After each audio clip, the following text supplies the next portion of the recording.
On PC and mobiles, I will show you in a few moments how to join LoveCafe Discord server. It's the same method on both PC and mobiles. For this, we will open a browser on your PC or mobile, can be whichever. In my case, I will use Microsoft Edge.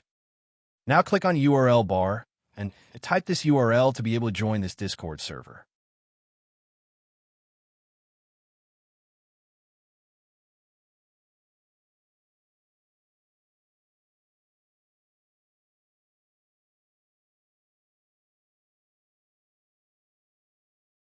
Doing this will automatically start your Discord application if you have it installed.